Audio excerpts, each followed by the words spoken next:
It is unbelievable but right that any individual on planet Earth comes out and chooses a known staunch believer, the defender of the Quran and Islamic faith, the guide and uplift of women's standards of rape. The late Colonel Muammar Gaddafi and former president of Libya is being accused of rape, defilement and other forms of harassment by young girls in Libya.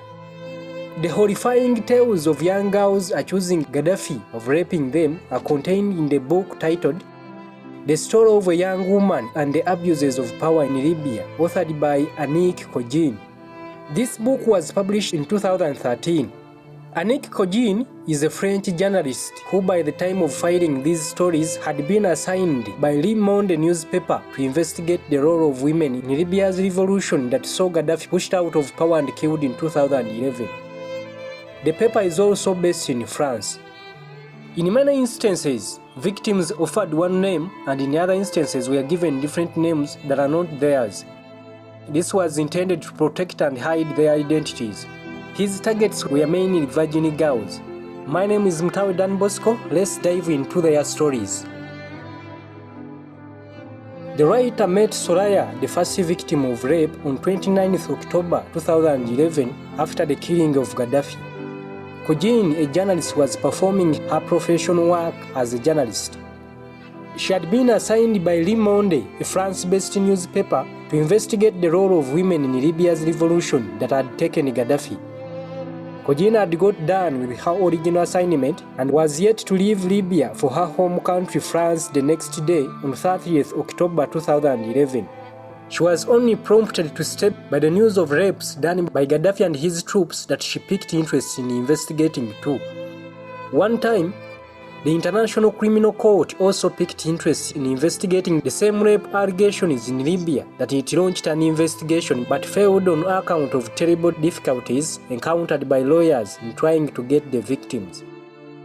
In their encounter, a 22-year-old Soraya, seconds after sweeping away tears that had appeared on her cheeks, told Cogin that Gaddafi had ruined her life and that she had had scars on her that were causing her nightmares.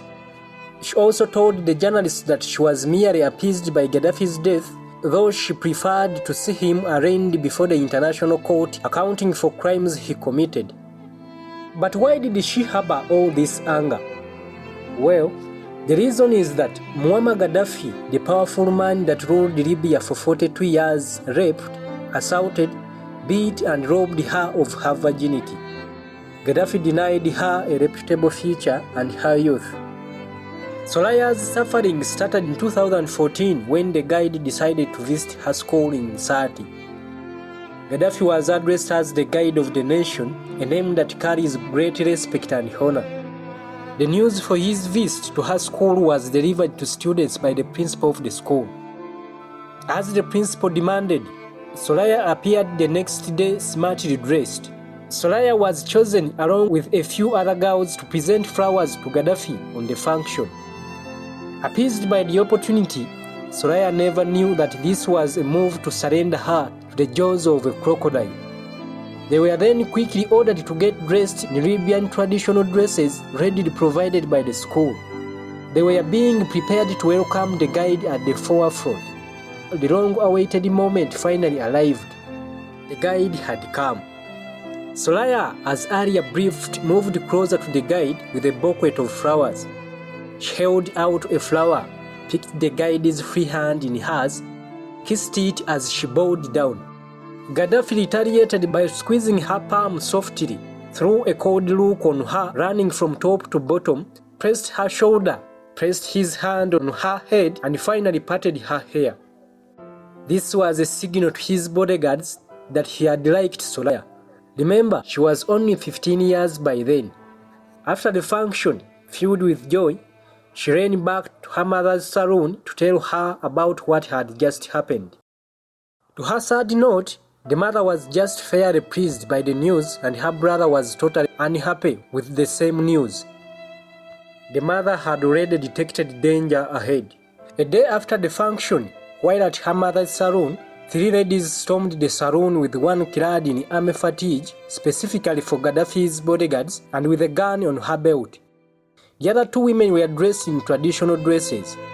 She later identified them as Faiza, Mobruk, and Salma in a bodyguard uniform. They introduced themselves to Soraya's mother as members of the Committee of the Revolution and also highlighted the fact that they had been part of the function at Soraya's school a day before.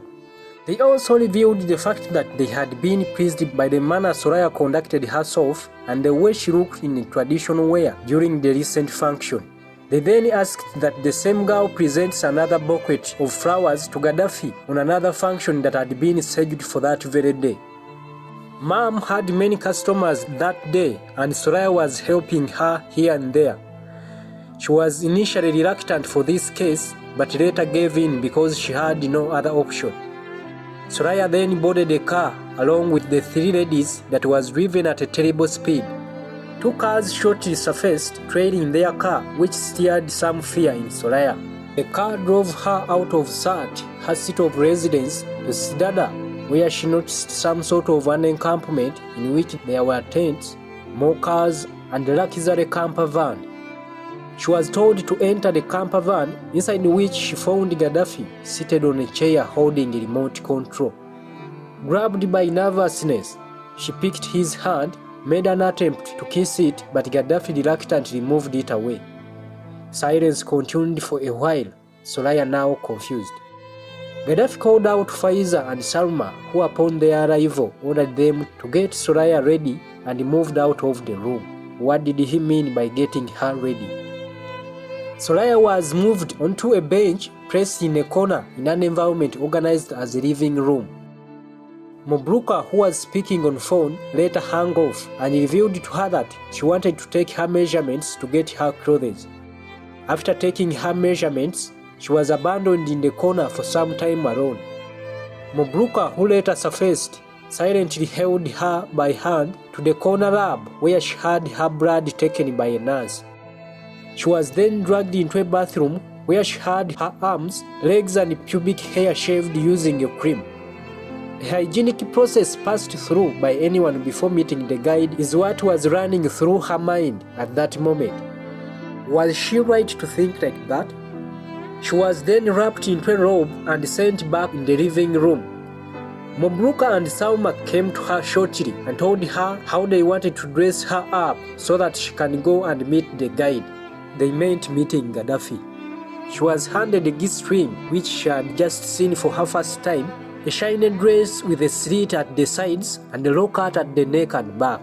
She had her hair loosened to her bottom, applied makeup and perfume on her, as well as a lip gloss on her lips. She was being prepared for her. Mobruka went on to inspect the samples of blood taken from her before she was pushed into a room where she found Colonel Muammar Gaddafi on his bed naked. Greatly scared, she covered her eyes and pushed back, thinking entering this place had been a mistake. This was not a mistake at all.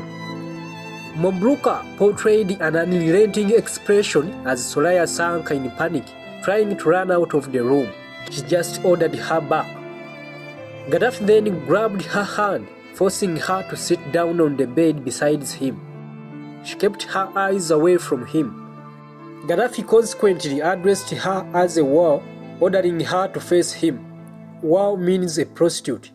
Reluctant to adhere to his order, Gaddafi moved to turn her towards him, pulled her arm and shoulder, but with fail.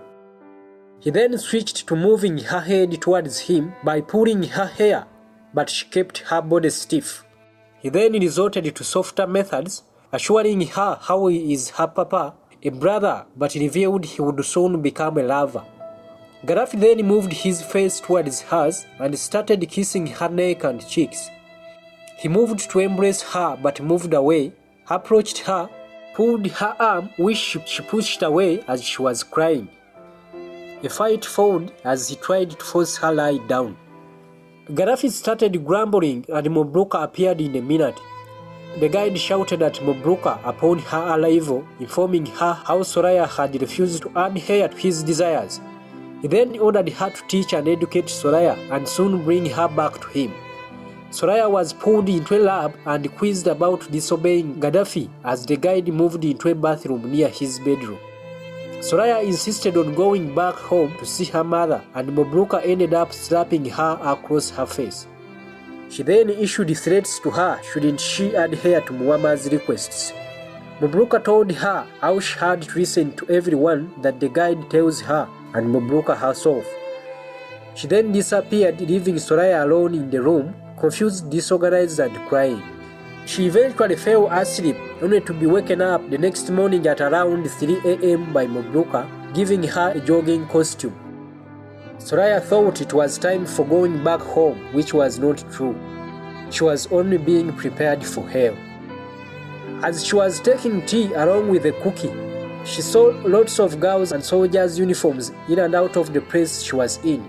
Salma then moved near her and openly told her that Gaddafi was going to sleep with her. Blatantly, that the guide was going to open her and she would become his possession from there and then.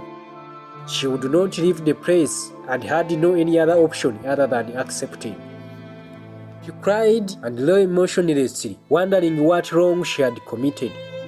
Around 1 o'clock, Fatha arrived, dressed her in a very short satin dress, dragged her into the bathroom, wet and perfumed her hair with mousse. Mabruka then checked her appearance and held her by hand into Gaddafi's bedroom. She preceded her with threats of being killed if she denied satisfying Gaddafi's desires as she opened the door to push her into the jaws of the ogre. She found Gaddafi seated on his bedroom wearing a jogging pant and an undershirt and taking a cigarette, slowly blowing smoke while looking at her coldly. Gaddafi once ordered her to sit down close to him, emphasizing the fact that she had to do everything he wanted, since that would attract a house, jewelry, a car, and an opportunity to study abroad if she agreed to serve his desires. All the privileges in the promise seemed less important to Soraya than going back home to meet her mother.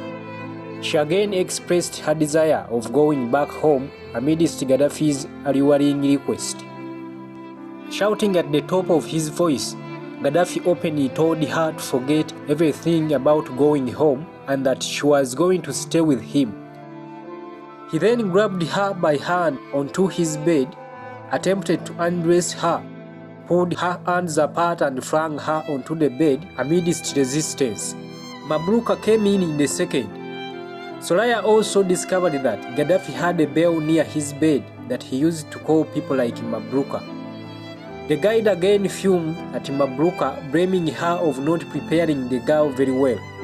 Gaddafi noted that he had never faced resistance from any girl. He ordered her to get Soraya ready and bring her back. Soraya did not sleep that night, terrified by what she had faced. At dawn, as she tried to finally rest, Mabruka set in and ordered her to put on a uniform resembling that of Gaddafi's bodyguards to prepare for a journey in search. Soraya got excited on hearing she was going back to her hometown to see her mother. She, along with other 5 girls, after putting on a catch uniform, gathered on a television and started watching. They later boarded a camper van and hit the road. As an hour elapsed on the road, the van stopped and the girls were shared in different cars. The convoy was headed into Katiba al-Assad, a military barracks named after one of Gaddafi's sons. These were quickly given rooms to live in, and Soraya shared one with Farida, one of Gaddafi's bodyguards. Then, Salma came in, ordering her to quickly go to the bathroom and take a shower. Soraya was left in confusion. She asked the bodyguard about what was happening and why she was in such a place, but hesitated to tell her, citing occupational restrictions or ethics. This could not allow her give out information to anyone anyhow. Salma showed up again, asking her if she had finished taking a shower and that her master was waiting for her. She meant Gaddafi. She waited for her until she put on a negrig and followed her upstairs. This was the 3rd time being thrown to a tyrant. Mabruka arrived as they were waiting outside, pushed her into the bedroom and closed the door behind her. What happened? Watch out for the next episode. Do not forget to subscribe, share, like and comment. Let's meet again. My name is Mutawe Dan Bosco. Thank you for listening to me.